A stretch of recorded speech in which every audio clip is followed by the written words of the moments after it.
Okay, muri studio muri kumwe na Uwimana Enoch, twakiriye muri aka kanya umusore w'Ibogari afite ikintu bita ikiroso hano, yambaye neza umupira wa black wanditseho Uruyenzi TV uko muri kumubona.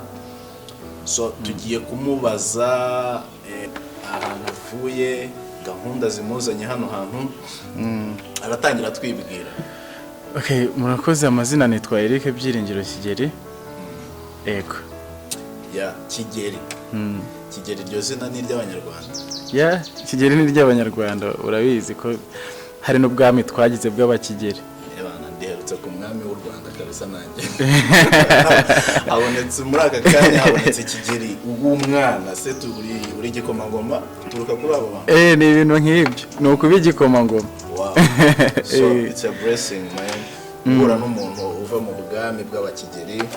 Turakwakiriye hano muri studio rero, turagira ngo tukubaze, turabona wambaye umupira wanditseho Uruyenzi TV. Ego. So biri mu bikugenza hano se? Cyane, nibyo bya mbere binzanye. Ntabwo nambaye Uruyenzi gusa, ahubwo bifite ubusobanuro.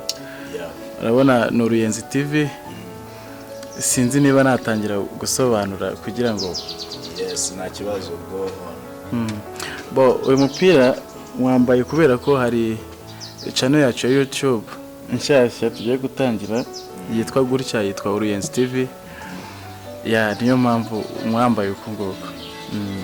So Uruyenzi TV ni TV ya YouTube cyangwa se mufite n'ukundi kuntu mukora ama website cyangwa se mufite na Facebook yitwa Uruyenzi TV cyangwa ni YouTube gusa? Ubu nonaha ni YouTube, ariko tugiye gukora n'izindi mbuga nkoranyambaga zayo, harimo Instagram ndetse na Facebook. Yego. Ni byiza. Uruyenzi TV rero ifite programme ziteye gute? Uruyenzi TV rero tuzanye programme zimeze uko nguko. Tuzakora ibiganiro n'abastari batandukanye, cyangwa se n'undi muntu wese ufite agashya cyangwa ufite ikintu gishobora gufasha societe. Turimo uyu munsi. Icya kabiri tuzakora filime, hari udufilime tw'amaseri tugiye gutangira. Icya gatatu tuzakorana n'abahanzi ku bazashaka ko indirimbo zabo tuzajya tuzishyira kuri channel yacu, nabyo tuzabikora. Mutangiranye ubushobozi bungana iki ku buryo twitega ko atari bya bintu bije ejo nyuma y'icyumweru cyangwa nyuma y'ukwezi ngo tubone birazimye, kandi tubitegeho ibintu bimeze gute? Ntago dutangiye kugira ngo duhite duhagarara, ahubwo dutangiye kugira ngo tuzageze kugeza zibaye Uruyenzi. Ntago iri zina ryoroshye. Iri zina se ubundi mwaritekereje gute? Iri zina ni izina ry'Ikinyarwanda. Ubundi tumenyereye ko wenda hari amacano menshi yitwa mu mazina y'Ibyongereza ibindi. Rero iri zina twasanze ubwaryo rishobora kwisangamo ku bantu bose, haba ku bantu bakuze, abajene ndetse n'abana bato, ku buryo umuntu ashobora kuvuga ikintu agahita yumva ibyo ari byo. Mani njyewe rero iri zina ryanyu riri mu bintu nabakundiye bya mbere kabisa. Izina ry'Ikinyarwanda, izina ryoroshye, izina rifite ubusobanuro abantu bose bamenyereye. Mbese nyine channel yanyu nabonye ifite ikintu cya mbere cyankuruye n'izina ryayo kabisa. Ni izina nyine rifite umwihariko rya Kinyarwanda. Rero courage kabisa, kandi nizere ko nyine ibikorwa byanyu bizaramba kabisa ku buryo imvi z'Uruyenzi abantu babakurikira kabisa bazarinda basaza babibona. Yego, murakoze cyane. Nukuri murakoze kw'iri zina, byo ni ryiza, kandi n'abantu bazadukurikira n'ibintu byacu bizaba ari byiza, bizaba bimeze neza, bizaba bisa neza. Twizeye ko igihe icyo ari cyo cyose tuzaba turi kumwe namwe kabisa.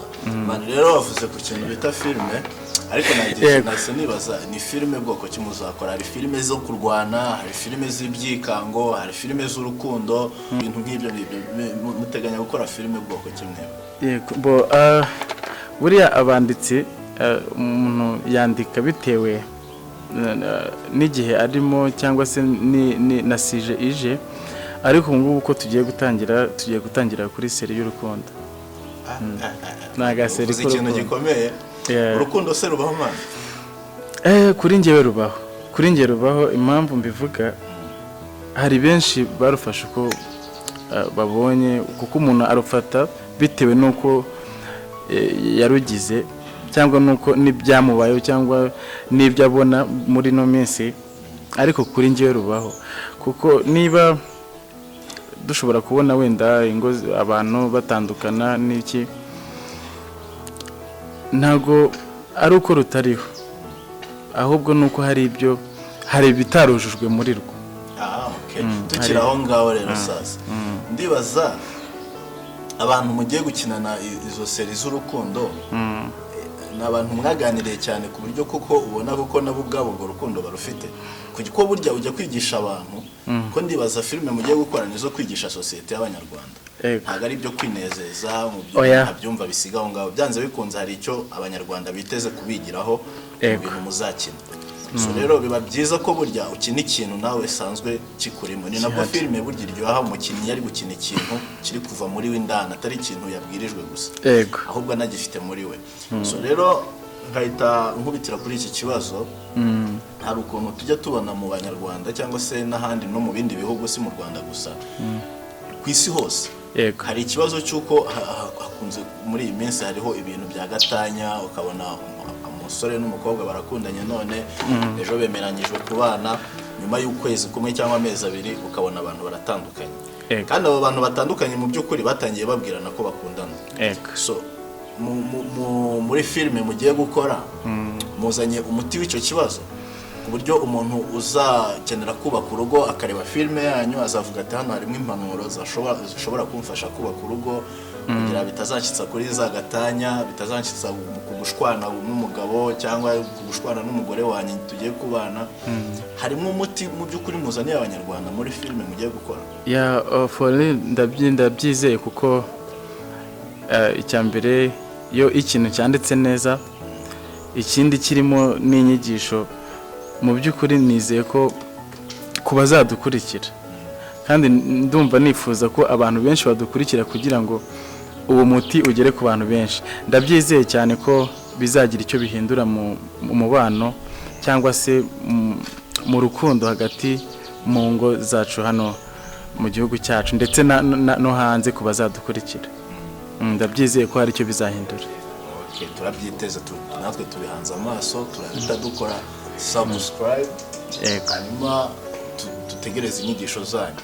So ikindi nibaza ku rubyiruko, ku bajene, hari wenda batarafata umwanzuro wo kubana, break up, muteganya kuzazikoraho iki kugira ngo wenda umuntu nabwira undi kamukunda biba ari ibintu koko biririyo, atari ibintu byo kuza gukinisha umuntu?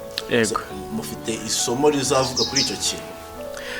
Iyi filime ibyo bice byose birimo, haba ku rubyiruko, ku rukundo rwo mu busore witegura gushaka, haba ku rukundo rw'abashakanye, haba ndetse no ku rukundo rumwe ruhera hasi, umubyeyi akunda umwana kugeza abaye mukuru. Urumva rero ko aho hantu hose twakozeho. Ndahita nibaza ikibazo, ko mbona uri umujene ntabwo urubaka, uzabwirwa n'iki bintu uzigisha abantu bubatse? Ese mu bantu muzakinana harimo abantu bubatse, harimo cyangwa of course harimo ababyeyi. Urumva ko ntabwo wakora ikintu nk'icyo udafite abantu bari hejuru yawe bagomba kugufasha muri icyo kintu. Ababyeyi barimo kandi bizagenda neza, barimo urubyiruko rurimo, hari abasore wenda nimuza kunkundira ndaza kuberekamo nk'umwe we turi kumwe cyangwa n'undi mukobwa umwe. Abo bose rero ni abantu tuzakorana muri no filime, ni abantu bazi neza ikintu tugiye gukora, yego, kugira ngo tugire ikintu dukora, tugire ikintu duhindura muri sosiyete. Ndagushimiye Eric, hari ikintu kimwe nakubaza. Yego. Ese mu bintu mugiye gukora, wowe wifuza kugera hehe ku rwego rwa filime zawe, cyangwa se ku rwego rw'ibiganiro byawe, cyangwa se icyerekezo cy'iyi TV nkawe umuyobozi wayo? Nibaza ni wowe the owner, urifuza kuyerekeza yo gushaka kuyishyitsa ku ruhe rugero? Mu by'ukuri ikintu cyose gutangira biragora, ariko intego yacu ntabwo ari iyo kuguma hasi, turashaka kuzamuka ndetse vuba cyane. Mu by'ukuri ku bantu bareba filime bari gukurikira filime nyarwanda ubu ngubu, ni filime ziri kujya mu mafestivale no hanze y'igihugu, ibikombe bakabitwara. Bivuze ko hari urwego filime nyarwanda rumaze kugeraho. Iyo bimeze uko rero haba hari impano nyinshi, haba hari abo tubona noneho n'abandi tutabona, nabo tugomba kubaha amahirwe kuko hari amazina amenyerewe, hari amasura amenyerewe kuri filime nyarwanda. Ibyo byose rero tugomba kuzana amaraso mashya, yego, kugira ngo bikomeze bigende neza, kandi twizeye ko tuzagera ahantu kure. Ntabwo ufite ubwoba bw'andi mafilime yamaze kumenyekana hano mu gihugu cy'u Rwanda ndetse no hanze y'u Rwanda, cyangwa se izindi TV ziguteye ubwoba za hano mu Rwanda, uburyo uri kwibaza uti nzabatambuka gute, nzabarya intambwe gute, nzabageramo gute? Challenge ntabwo uri kuyigira. Icyo ni ikintu cyo kwitondera, ariko nabwo ntabwo umuntu yagakwiye kugira ubwoba bwo gukora, kuko iyo utangiye, hari ijambo ry'icyongereza rivuga ngo if you don't give up you still have a chance. Niba utarigeze ucika intege mu buzima uracyafite amahirwe. Rero bivuze gukora cyane no guhangana kugira ngo ugire ahantu ugera. Ntabwo byoroshye mu kazi ariko kose, ntabwo wajya gukora akazi, reka tuve no muri filime, ntabwo wajya gukora akazi kose akariko kose uvuga ngo ko mwagiyemo kandi harimo abantu benshi. Abantu benshi barimo bafite uko bakoze, nawe kandi ufite uko wumva umutima wuje gukora. Rero nta mpamvu yo kugira ubwoba, tuzakora ibishoboka, nta bwoba buhari. Mani courage kabisa. Murakoze cyane. So nta ijambo wabwira abanyarwanda rero uyu mwanya ubasezera? Mbere yuko mvuga iryo jambo, hari umusore umwe twazanye mu bo tuzatangira na film, nashaka kubanza kubereka wenda kuri kamera. Ni karibu bro, ni karibu usuhuza abantu. Twasuhuza abanyarwanda muri rusange. Ngiye n'umuvandimwe wanjye turahari, tuzabereka ibyiza muzishimira, murakoze, tuzabana na tu. Asante sana, urakoze. Kandi turizera ko bizagenda neza. Rero icy'ingenzi navuga, reka nabanza kubashimira cyane, mwaduhaye umwanya kugira ngo tugire icyo tuvuga ku byo tugiye gukora. Ikindi nabwira abanyarwanda, muzadushyigikire. Iyo umwana avutse aba akeneye kurerwa kugira ngo akure. Rero abanyarwanda muzadushyigikire. Channel yacu yitwa Uruyenzi TV, ni ukujyaho ugakora subscribe, ukajya kuri notification ugakora all, kugira ngo ibintu byose tuzadushyiraho mujye muhita mubibona. Nabashimira, murakoze. Ubwo tugiye gutangira kubana namwe mu minsi mikeya ije. Murakoze cyane. Thanks man. Urakoze.